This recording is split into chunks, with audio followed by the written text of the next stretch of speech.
মালয়েশিয়ার পেনেং শহর হতে চারজন বাংলাদেশি কুয়ালালামপুরের উদ্দেশ্যে রওনা দেন পাসপোর্ট তৈরি করার জন্য।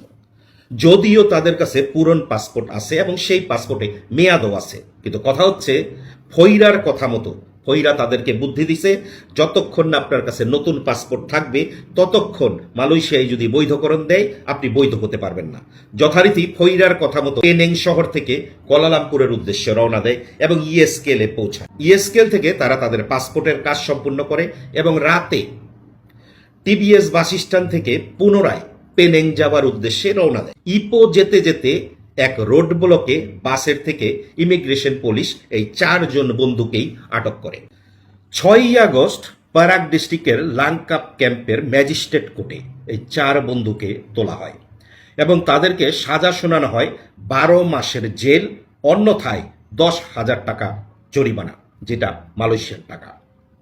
এক একজনের 10,000 রিঙ্গিত জরিমানা। শুধুমাত্র একটি ভুল ডিসিশনের কারণে চারজন মানুষের 12 মাস জেল খাটতে হবে, না হলে এক একজনের 10,000 টাকা জরিমানা দিয়ে দেশে যেতে হবে।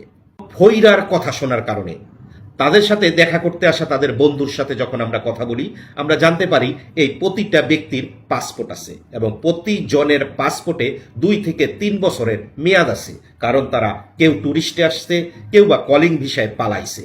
এখন কথা হচ্ছে ফইরার কথা মতো যখন ফইরাই তাদেরকে বুদ্ধি দিছে যে আপনার নতুন পাসপোর্ট লাগবে ভিসা লাগাইতে হলে, কথা হচ্ছে এখানে যেই চারজন ব্যক্তি আটক হয় তাদের ফ্যামিলির 10,000 রিঙ্গিত জরিমানা দেওয়ার মতো অ্যাবিলিটি নাই।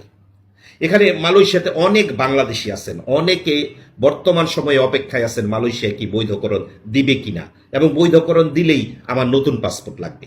আমি আপনাদের সবার উদ্দেশ্যে একটা মেসেজ দিতে চাই, এখানে যারা মালয়েশিয়াতে আছেন, আপনার কাছে যে পাসপোর্টটা আছে, আপনি পালাইয়া আসছেন, ট্যুরিস্টে আসছেন, আপনার বসের থেকে পালাইছেন, আপনি যে কোনো প্রক্রিয়ায় মালয়েশিয়াতে আসেন, আপনার কাছে একটা পাসপোর্ট আছে এবং ওই পাসপোর্টে যদি আপনার মেয়াদ থাকে, যে আপনার 18 মাসের মেয়াদ আছে, 2 বছরের মেয়াদ আছে, 3 বছরের মেয়াদ আছে, আপনার কিন্তু নতুন করে পাসপোর্ট তৈরি করতে হবে না।